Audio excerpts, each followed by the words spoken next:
Greetings. Today we're going to be talking about the inverse trigonometric functions and then a little bit about their graphs. First of all, we need to define what the inverse trig functions are, and then we're going to do some evaluations with those trig functions. So first of all, let's talk about sine, the inverse sine.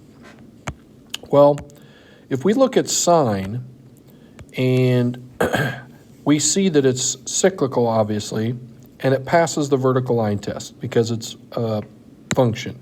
However, if you recall from first semester, we talked about inverses.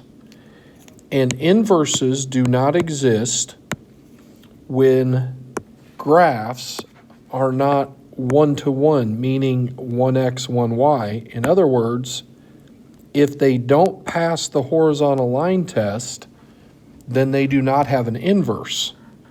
So therefore, we can't really talk about sine and the inverse of the sine without restricting the domain. So now, in order to look at inverse sine, we're going to just look at sine from negative pi over 2 to positive pi over 2, because we get all of the values of y in between negative pi over 2 and positive pi over 2. Now, why did mathematicians select that? Why didn't they select pi over 2 to 3 pi over 2? I don't know. I can't answer that. All I know is that we restrict the sine's domain to negative pi over 2 to positive pi over 2 so that it is one-to-one, meaning it passes the horizontal line test. So because of this, then, we can talk about the inverse sine because it's one-to-one. So we restrict the domain from negative pi over 2 to positive pi over 2, and then we can talk about the inverse of sine.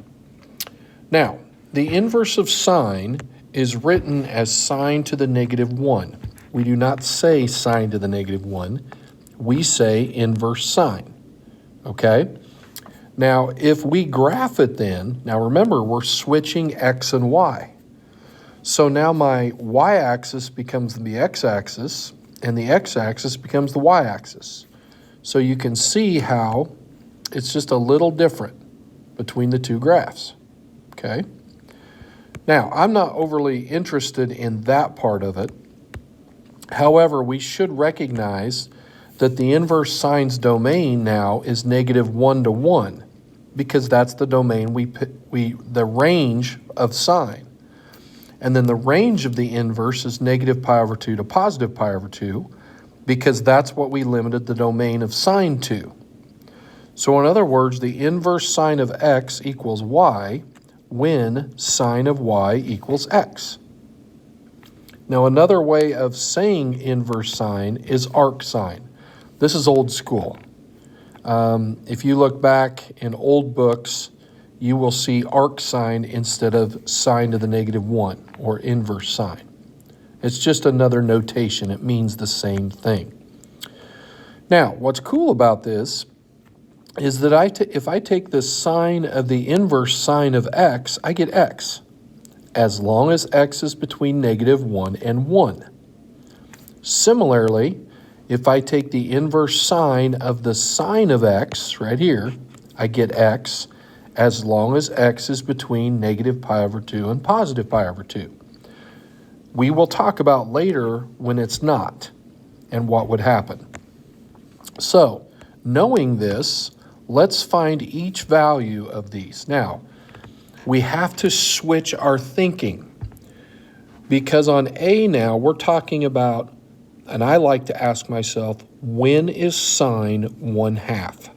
Now remember, our answers are only going to be between negative pi over 2 and positive pi over 2 because we're only looking at this part of our unit circle.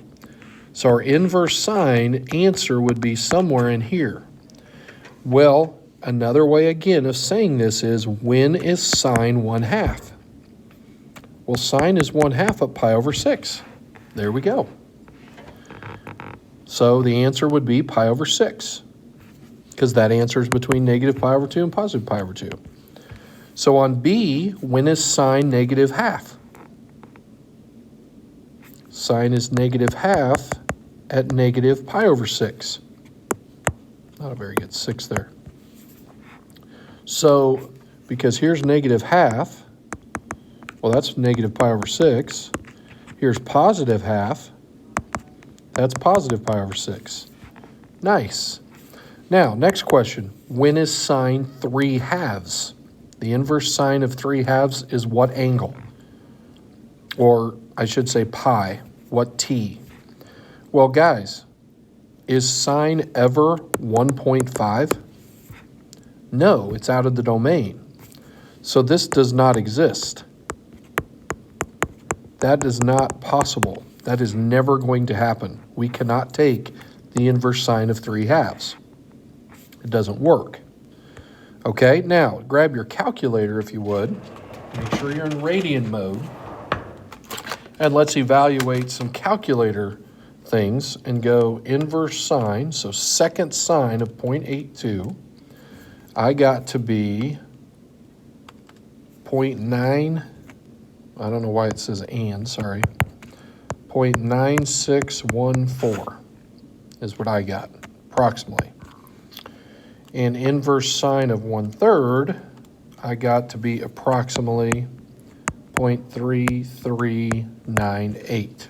So that's just using our calculator. Now remember, these answers are our t, or our distance around the unit circle, our t, if you remember from when we started talking about our unit circle. Okay, now they're not in terms of pi because these aren't exact answers. All right. Okay, so now let's look at, hey, look at this. The inverse sine of the sine of pi over 3. Well, these undo each other, and I'm going to take the long way first, okay? And then later we'll figure this out. So let's just operate on inside. What is the sine of pi over 3? Well, it's radical 3 over 2. Then we ask ourselves, when is sine radical 3 over 2? Well, at pi over 3. So do you notice how these undo each other, and the answer is just pi over 3. Okay, now here's the problem. We can't just cancel these out and say this is the answer. And here's why. 2 pi over 3 is not between, remember, it's got to be between negative pi over 2 and positive pi over 2. Has to be in the first or fourth quadrants. That's it, that answer, when we find the inverse sine. So we just can't cancel those. Now, we can go ahead and work this out, though, and ask ourselves, when is sine 2 pi, what is the sine of 2 pi over 3? And if you look, it's radical 3 over 2. Now ask yourself, when is sine radical 3 over 2? Hey, what do you know? It's pi over 3 again. So this still has an answer, but they don't undo each other because 2 pi over 3 is outside of that domain. So I would just break it up a little at a time if I were you. Just make sure you know you got to be in the 1 and 4 quadrants in order to just cancel them. If this angle is between 1 and 4 or in 1 and 4, then you're good to go. You can just cancel. 2 pi over 3 is not, so we can't. So we need to work it out like this. Now, oh, look at that. Note, inverse sine of sine x equals x only if x is between negative pi over 2 and positive pi over 2, which is quadrants 1 and quadrant 4. Okay? Keep that in mind. All right? Now, it's this very topic is the same thing with cosine. It is also not 1-to-1. So therefore, it does not pass the horizontal line test, which means it's not invertible. But if we limit the domain from 0 to pi, we get all the y's. So now we can talk about the inverse of cosine from 0 to pi. So now you can see on your unit circle, we're looking at these two quadrants, which are 1 and 2. So only the upper part of the unit circle will we use for inverse cosine. And here's an example. So we're going to restrict the domain to make it to make it invertible, so it has an inverse. And then we can see that the domain of this is 0 to pi. Range is -1 to 1, so inverse cosine, we're going to flip that. And our domain is going to be -1 to 1, and our range is going to be 0 to pi. So we just interchange those two. And again, we just talked about that. Now, arc cosine just means the same thing, inverse cosine. And you can read through this, but it's exactly like the inverse sine. So, the cosine of inverse cosine of x is x as long as x is between -1 and 1 for inverse cosine. And the cosine inverse of cosine of x equals x as long as x is between 0 and pi. If it's not, then we'll probably have to do some working things out. Now, let's evaluate the inverse cosine. So remember, when you see inverse of all of these, the first question you ask is, when is? Okay? So when is cosine radical 3 over 2? If you said pi over 6, you'd be correct. When is cosine 0? Pi over 2. When is cosine -1/2? 2 pi over 3. Remember, we're in quadrant 1 and quadrant 4. Or quadrant 1 and quadrant 2, sorry. We're in the upper part of our unit circle. Okay, now, let's see which ones cancel then. Is 2 pi over 3 in quadrant 1 or 2? And the answer is yes, it's in quadrant 2, so we can cancel those and just write 2 pi over 3. Is 5 pi over 3? No, it's not. So therefore, we got to work it out. So what is the what is the cosine of 5 pi over 3? 5 pi over 3, cosine, I believe, is 1/2. Okay, so now, what's the inverse cosine of 1/2? In other words, when is cosine 1/2? And it is pi over 3. So the answer would be pi over 3. All right. Note again, the inverse cosine of the cosine of x is x only if x is between 0 and pi. Okay, now the inverse tangent or the arctangent is exactly like sine, the inverse sine. The inverse tangent we're also going to look at only between -pi over 2 and +pi over 2. That's it. All right?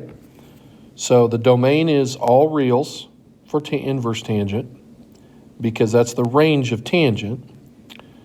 And we're only going to look at tangent from inverse tangent from -pi over 2 to +pi over 2. So quadrants 1 and 4 again are only our answers for inverse tangent or arctangent. So you'll notice that there are no domain restrictions on inverse tangent because here's the graph. There are no domain restrictions. Now, obviously, there are range restrictions. It's -pi over 2 to +pi over 2, isn't it? So for cancellation purposes, the tangent of the inverse tangent of x is always that for all real numbers. But the tangent inverse of tangent of x is x for only those between -pi over 2 and +pi over 2. So let's play with this a little bit. All right, whenever you see inverse, you ask yourself when. When is tangent 1? If you said pi over 4, you'd be correct. When is tangent radical 3? Big over little, right? Pi over 3. Okay, when is tangent 20? Ooh, boy, the inverse tangent of 20. I don't think it's ever 20, is it? Oh, yeah, it could be. Let's see. Yep, we're going to have to use our calculator on this. I got 1.5208. So we got to use our calculator because this is not an exact thing we know. Okay? Now, there are other inverses. We have secant here, inverse secant, inverse cosecant, and inverse cotangent, but I'm here to tell you, you're never going to use them. Very rarely. Okay,